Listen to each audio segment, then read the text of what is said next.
Hello friends, welcome to my YouTube channel. आज शुरू करते हैं एक्सरसाइज 12.3 से क्वेश्चन नंबर 15। इन फिगर 12.33 ये बुक में फिगर दी हुई है। ABC is a quadrant of a circle of radius 14 centimetre. ABC ये जो व्हाइट वाला पोर्शन है ये क्वाड्रेंट है, एक सर्कल का क्वाड्रेंट है जिसका कि रेडियस 14 सेंटीमीटर है। तो यहाँ से यहाँ तक ये 14 हो गया, यहाँ से यहाँ तक ये 14 हो गया, ये दोनों रेडियस ही हैं। And a semi circle is drawn with BC as diameter, और BC को डायमीटर मानकर इसके ऊपर एक सेमी सर्कल बनाया हुआ है। Find the area of the shaded region. तो जो शेडेड रीजन आपको बुक में दिखाई दे रहा है, सॉरी ये फिगर में जो दिख रहा है ब्लू पार्ट, इसका आपको एरिया निकालना है।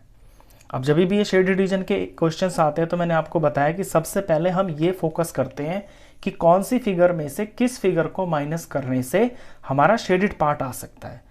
तो आप जब इसमें ध्यान से देखेंगे तो ये तो बुक में दे ही रखा है कि BC के ऊपर एक सेमी सर्कल बना हुआ है। तो सेमी सर्कल में से अगर ये व्हाइट वाला पार्ट हटा देते हैं, ये तो पूरा का पूरा सेमी सर्कल हो गया, इसमें से व्हाइट वाला पोर्शन अगर हटा देते हैं तो हमारा शेडेड रीजन आ जाएगा। और ये जो व्हाइट वाला रीजन है ना, ये सेगमेंट है। तो बेसिकली करना क्या है कि सेमी सर्कल में से सेगमेंट के एरिया को माइनस कर देंगे तो हमें शेडेड रीजन का एरिया आ जाएगा। अब सेगमेंट का एरिया निकालने के लिए होता है area of sector minus area of triangle. यहाँ पे सेक्टर क्या है? सेक्टर ये क्वाड्रेंट ही तो है। जो 90 डिग्री का सेक्टर होता है उसे हम क्वाड्रेंट बोलते हैं। तो area of quadrant minus area of triangle, पूरे इस व्हाइट में से ये ट्राइंगल माइनस कर देंगे तो हमारा सेगमेंट का एरिया आ जाएगा। तो सबसे पहले सेगमेंट का एरिया ही निकाल लेते हैं। पहले तो लैंग्वेज में लिखेंगे area of segment is equal to area of quadrant minus area of triangle. Triangle का नाम लिख लेते हैं BAC। अब क्वाड्रेंट है, क्वाड्रेंट जो होता है सर्कल का ही 1/4 पार्ट होता है। ये सर्कल है, इसको जब इस तरह से 4 भागों में बांट देते हैं तो ये एक क्वाड्रेंट बन जाता है जो एक पार्ट होता है। इसकी प्रॉपर्टी ये होती है कि ये जो एंगल होता है ना, ये 90 डिग्री का होता है, क्योंकि सारा 360 होता है तो 90 90 90 90 360 होता है। तो क्वाड्रेंट ये 90 डिग्री का यहाँ पे होता है। एक तो ये चीज़ इसमें प्रॉपर्टी होती है, दूसरे ये पूरे सर्कल का 1/4 होता है। तो जब एरिया की बात आएगी तो सर्कल का एरिया ही लगता है, लेकिन इसका 1/4 हो जाता है। तो एरिया ऑफ क्वाड्रेंट हो जाता है 1/4 पाई r²। अब एरिया ऑफ ट्राइंगल BAC, अब क्योंकि यहाँ पे ये 90 डिग्री है, ये मैंने इसलिए तो बताया यहाँ पे क्वाड्रेंट में, क्योंकि ये 90 डिग्री है तो 90 डिग्री का जो ट्राइंगल होता है वो राइट ट्राइंगल होता है। राइट ट्राइंगल का जो फॉर्मूला होता है एरिया का, वो होता है हाफ बेस इंटू हाइट। अब इसमें बेस मान लें आप AC को और हाइट मान लें आप AB को। चलिए ये तो हो गया इसका फॉर्मूला। अब वैल्यूज पुट करना शुरू करते हैं। ये 1/4 हो गया। पाइस में जब कुछ भी मेंशन नहीं होता तो हम 22/7 लेते हैं। कहीं कहीं पे मेंशन होता है पाई इज इक्वल टू 3.14, तो फिर ये लेना ज़रूरी होता है, अदरवाइज हम 22/7 ही लेते हैं।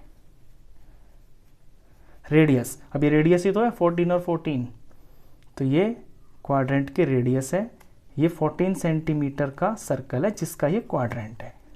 तो 14 इंटू 14 माइनस ट्राइंगल पे आते हैं, हाफ आ गया। AC ये 14 ही है और ये जो AB है ये 14 ही है। सॉल्व करते हैं। देखिए ये 7 14 से कट रहा है, 7 1 जार 7 2 जार। यहाँ ये 4 22 से कट रहा है, दोनों 2 के टेबल में। 2 से इसे डिवाइड करेंगे तो 2 आ जाएगा, 2 से इसे डिवाइड करेंगे तो 11 आ जाएगा। ये ऊपर का 2 नीचे का 2 आपस में कट जाते हैं, 2 1 जार 2 1 जार। तो फाइनली ऊपर 11 और 14 बचे। रीराइट कर देते हैं 11 इंटू 14। नेक्स्ट स्टेप में 11 को अगर 14 से मल्टीप्लाई करेंगे तो ये आ जाएगा 154। यहाँ देखते हैं यहाँ पे क्या हो रहा है। यहाँ पे 2 और 14 कट रहे हैं, 2 के टेबल में 1 पे और 2 7 जार। 14 को 7 से मल्टीप्लाई करेंगे तो ये आ गया 98। इसी को यहाँ पे दोबारा कॉपी कर देते हैं 98। तो 154 में से 98 माइनस करने से हमें सेगमेंट का एरिया निकल जाएगा। 154 तो इस पूरे का है, पूरे का मतलब है जो व्हाइट, सारा व्हाइट दिख रहा है ना आपको, एक क्वाड्रेंट है। और 98 सिर्फ इस ट्राइंगल का है, तो पूरे 154 में से 98 माइनस कर देंगे तो ये आ जाएगा माइनस करके 56। ये एरिया है सेगमेंट का। सारा क्वेश्चन सेंटीमीटर में, तो सेंटीमीटर का स्क्वायर लगाना आप लास्ट में ना भूलें। ठीक है, सेगमेंट का एरिया तो आ गया। अब बात चलती है सेमी सर्कल की। सेमी सर्कल का एरिया निकालने के लिए हमको रेडियस तो चाहिए। अब रेडियस इसमें डायरेक्ट दे नहीं रखा, लेकिन ये दे रखा है कि जब BC है ना, ये इसका डायमीटर है, तो BC की लेंथ अगर निकल जाए तो रेडियस तो निकल ही जाएगा। अब BC की लेंथ निकलेगी इसमें हमें ट्राइंगल को यूज करके, क्योंकि ये 90 डिग्री का एंगल है, ट्राइंगल जो बन रहा है ये 90 डिग्री पे, ये राइट ट्राइंगल है। तो पाइथागोरस थ्योरम का यूज करके हम BC की लेंथ निकाल लेंगे। जो BC होगा वो डायमीटर होगा, उसका जो हाफ होगा वो रेडियस होगा, बस फिर हमारी बात बन जाएगी। तो BC की लेंथ निकालने के लिए अब आगे काम करेंगे। अब यहां से जो आगे काम चलेगा वो चलेगा सेमी सर्कल का, और इसमें हमको निकालना है रेडियस। ये तो रेडियस निकालने के लिए ट्राइंगल को लेंगे, लिखेंगे इन राइट ट्राइंगल BAC। जहां एंगल बनता है ना, हमेशा उस नंबर को बीच में लिखते हैं। In right triangle BAC by Pythagoras theorem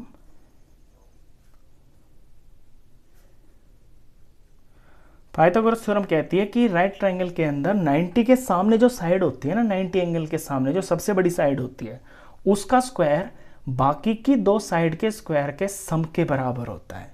यानी कि BC का जो स्क्वायर होगा ये बराबर होगा AB का स्क्वायर प्लस AC का स्क्वायर। वैल्यू पुट करते हैं तो BC square is equal to AB कितना है, AB और AC ये दोनों के दोनों 14 ही हैं, तो 14 square plus 14 square. Further solve करते हैं इसे, तो इस BC के स्क्वायर को मैं हटा देता हूं। जब स्क्वायर हटता है तो वो दूसरी तरफ जाकर रूट में बन जाता है, और इनके अंदर लिख देता हूं एज इट इज, कॉपी कर देता हूं 14 स्क्वायर टू 14 का square.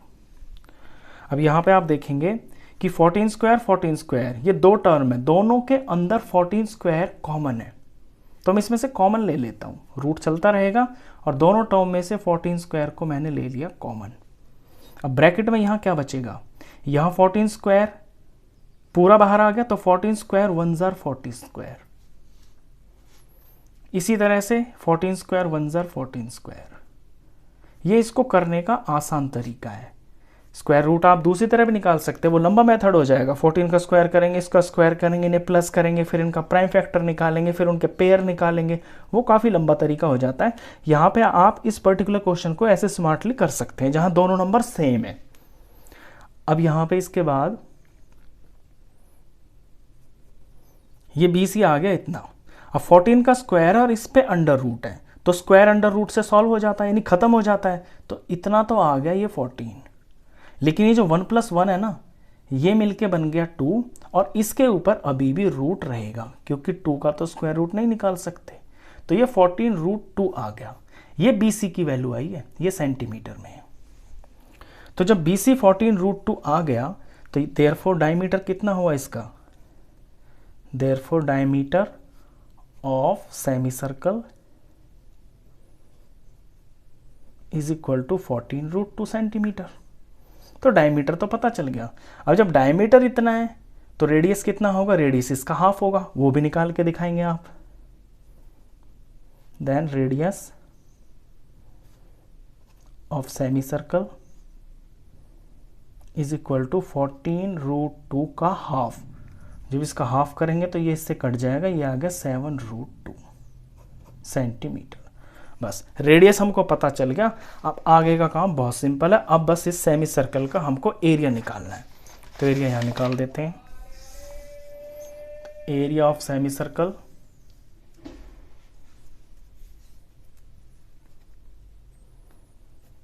Area of semi circle. अब सेमी क्या होता है, हाफ होता है, और सर्कल का है तो πr²। बड़ा R लूंगा मैं यहाँ पे, क्योंकि यहाँ मेरा बड़ा R यूज हो रहा है। इसमें एक छोटा r है जो कि 14 है, और बड़ा R 14√2 आया क्वेश्चन के अंदर। वैल्यू पुट करता हूँ, हाफ पाई की जगह 22/7, रेडियस की जगह 7√2, अगेन 7√2। इसे काटते हैं, 7 से 7 कट गया, और यहाँ पे √2 आप जानते हैं कि रूट से रूट जब सेम चीज़ें होती हैं तो वो कैंसिल होके वो नंबर बन जाता है। √2 इंटू √2 2 बन गया, तो ये दोनों मिलके 2 बन गए ना, और एक 2 नीचे है, तो इन दोनों √2 से ये वाला 2 कट गया।